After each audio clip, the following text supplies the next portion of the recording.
Good morning, class.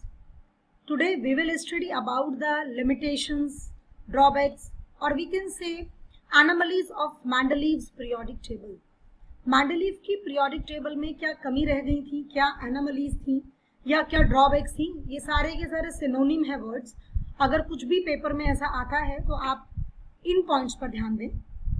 पहला point, he could not assign fixed position to hydrogen. तो hydrogen को अपनी periodic table में फिक्स्ड पोजीशन नहीं दे पाए.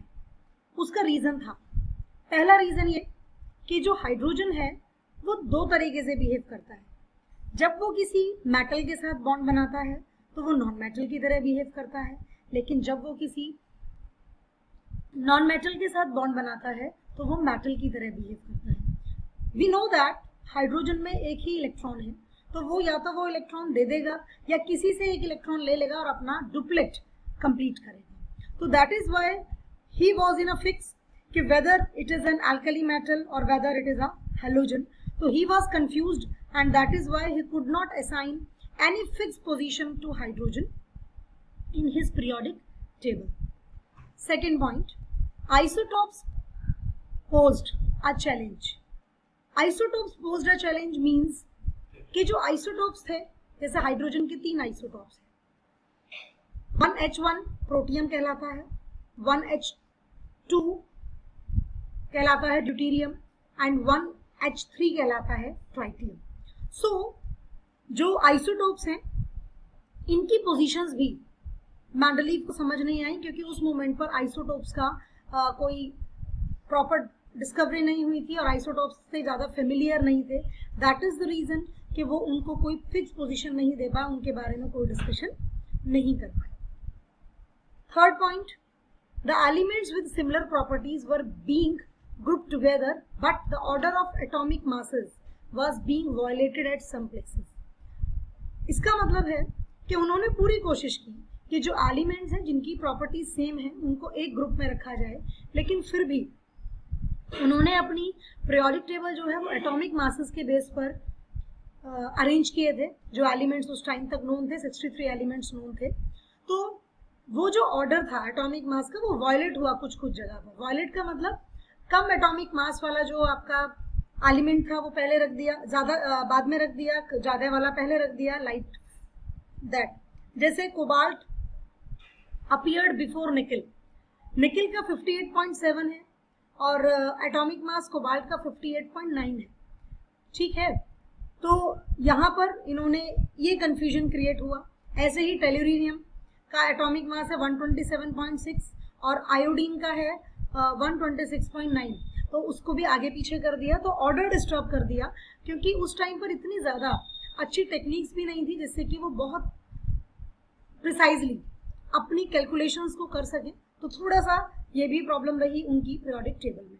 तो इसके अलावा और भी हम कह सकते हैं, लेकिन यहाँ मैंने 3 ही समराइज की हैं. कुछ ऐसे भी एलिमेंट्स थे मेंडलीव की पीरियोडिक टेबल में जिनको सेपरेट करना चाहिए था, मतलब जिनकी प्रॉपर्टीज मैच नहीं करती थी जिस ग्रुप में उन्होंने उनको रखा, लेकिन फिर भी उन्होंने कुछ डिसिमिलर एलिमेंट्स को ग्रुप कर दिया और कुछ सिमिलर प्रॉपर्टीज वाले एलिमेंट्स को अनग्रुप्ड कर दिया, उनकी जो ग्रुप था वो सेपरेट कर दिया. तो these are the drawbacks which we found in the Mendeleev's periodic table. इनको हम शॉर्ट फॉल्स भी कह सकते हैं, एनोमलीज भी कह सकते हैं, लिमिटेशंस भी कह सकते हैं. कोई भी वर्ड इस्तेमाल अगर होता है इस तरीके का, इसका मतलब उनके ड्रॉबैक्स, उनकी कमियां पूछी गई हैं. The next point is modern periodic law.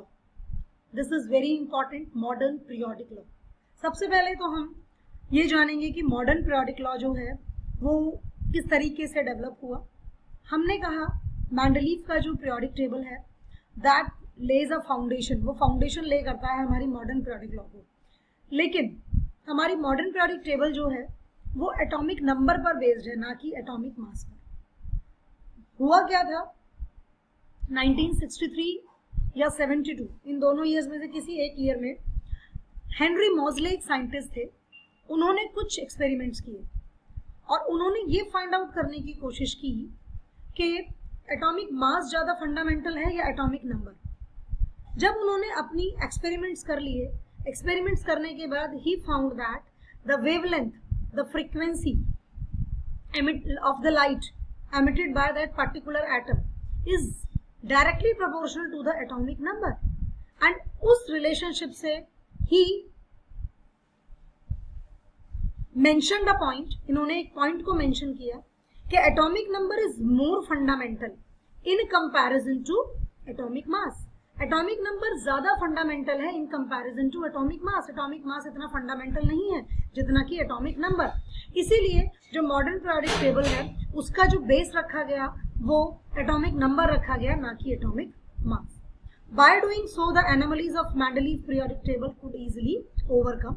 और जैसे ही एटॉमिक नंबर को हमने ज्यादा बेसिक मानकर, ज्यादा फंडामेंटल मानकर अपनी मॉडर्न पीरियोडिक टेबल को डिजाइन किया, तो मेंडलीव्स की भी जो ड्रॉबैक्स थी वो काफी हद तक ओवरकम हो गई, काफी हद तक सॉर्ट आउट हो गई और वो प्रॉब्लम सॉल्व हो गई. तो this is about the discovery of Moseley कि मोज़ले ने ये बताया कि जो आपका एटॉमिक नंबर है that is more fundamental in comparison to atomic mass.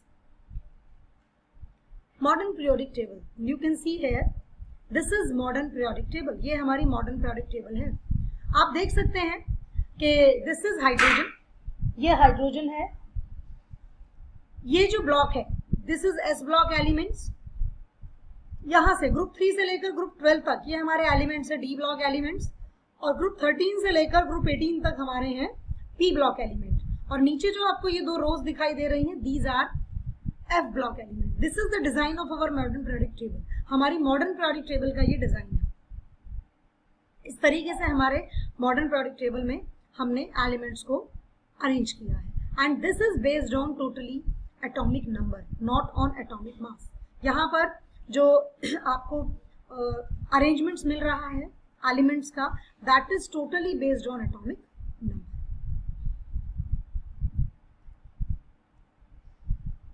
Position of an element in modern periodic table. हम किस तरीके से फाइंड आउट करेंगे मॉडर्न पीरियोडिक टेबल में कि वो कौन से ग्रुप का मेंबर है या वो कौन से पीरियड का मेंबर है. And that is very easy, बहुत आसान है निकालना. आप सबसे पहले उस पर्टिकुलर एलिमेंट का एटॉमिक नंबर लीजिए. जिस भी एलिमेंट के बारे में आपसे पूछा गया है कि वो किस ग्रुप का मेंबर है या किस पीरियड का मेंबर है, तो सबसे पहले उसका एटॉमिक नंबर लीजिए और उसको इलेक्ट्रॉनिक कन्फिग्रेशन कीजिए उसका. जैसे कि आपको स्क्रीन पर भी नजर आएगा कि सोडियम मैंने लिया है, सोडियम का एटॉमिक नंबर होता है 11. उसका हमने कॉन्फ़िगरेशन किया तो we get 281. This last electron, ये जो लास्ट इलेक्ट्रॉन है ये डिसाइड करेगा कि वो कौन से ग्रुप का मेंबर है. अगर ये नंबर आपका 1 या 2 आता है, योर लास्ट इलेक्ट्रॉन जो है आपका वो 1 या 2 आता है, इट मीन्स अगर 1 आता है तो वो ग्रुप 1 का मेंबर है और अगर 2 आता है तो वो ग्रुप 2 का मेंबर है. लेकिन अगर इससे आगे आपका, मैं सिर्फ ये जो आपको तरीका बता रही हूँ दैट इज अप टू 1 से लेकर 20 तक के एलिमेंट्स के लिए बता रही हूँ, क्योंकि उसके बाद जो हमारे 21 से एलिमेंट शुरू होते हैं वो थोड़े डिफरेंट एलिमेंट्स हैं. तो ये जो तरीका मैं बता रही हूँ, डिस्कस कर रही हूँ पोजीशन फाइंड आउट करने की मॉडर्न पीरियोडिक टेबल में, वो 1 मतलब हाइड्रोजन से लेकर कैल्शियम तक डिस्कस कर रही हूँ. तो जैसे ही 1 नंबर आएगा it means it is a member of group 1 और अगर 2 आएगा तो it is a member of group 2. But लेकिन अगर आपका ये नंबर 3, 4, 5, 6, 7 जाता है या 8 जाता है तो आपको क्या करना है, आपको क्या करना है कि आप जो है वो उसमें 10 प्लस कर देंगे. जैसे आप एल्यूमिनियम ले लीजिए, एल्यूमिनियम का एटॉमिक नंबर होता है 13 और जब आप उसको कॉन्फ़िगरेशन करते हैं तो आपको मिलता है 283. बाद में 3 आया, वो 2 से बड़ा है तो उसमें 10 प्लस कर दीजिए. 10 प्लस 3 दैट इज 13. तो aluminium is a member of group 13, वो ग्रुप 13 का मेंबर होगा. In this way we find the group. इस तरीके से हम ग्रुप को फाइंड करते हैं. अब अगर हमें पीरियड्स की बात कही जाए कि how we will find periods, that is again very easy. यहाँ पर देखिए 2 एक शेल है, 8 अगली शेल में गया और 1 अगली शेल में गया. टोटल नंबर ऑफ कितनी शेल है 1, 2, 3. तो it is a member of group 3. ये सॉरी ग्रुप 3 नहीं, पीरियड 3, ये थर्ड पीरियड का मेंबर है. जितनी भी शेल्स आएंगी, आप लोगों ने क्लास 9th में कॉन्फ़िगरेशन पढ़ा होता है KLMN शेल्स. तो यहाँ पर KI, MI और LI, KLM 3 आई तो ये थर्ड पीरियड का मेंबर है. In this way we can find out groups and periods. अब देखिए यहाँ पर इन्होंने दिखाया है क्लोरीन का एग्जाम्पल. क्लोरीन के एग्जाम्पल से भी आप देख सकते हैं कि 7 आया था बाद में, क्योंकि इसका एटॉमिक नंबर 17 होता है, तो 10 प्लस करेंगे 17, it is a member of group 17. Group 17 आ गया, लेकिन पीरियड क्या आएगा, इसका भी थर्ड पीरियड ही आएगा, क्योंकि ये के शेल है, ये एल है और ये एम है, तो 3 शेल का ही इन्वॉल्वमेंट हो रहा है, तो it is a member of period 3. ये मैंने आपको एक्सप्लेन कर दिया है. अब देखो यहाँ पर कार्बन के बारे में डिस्कस किया, मैग्नीशियम तो वही थर्ड पीरियड का मेंबर है. कार्बन का कॉन्फ़िगरेशन है 2 and 4, तो यहाँ पर 2 ही शेल्स आई हैं, के और एल, तो ये सेकंड पीरियड का मेंबर है. In this way we will easily find out period and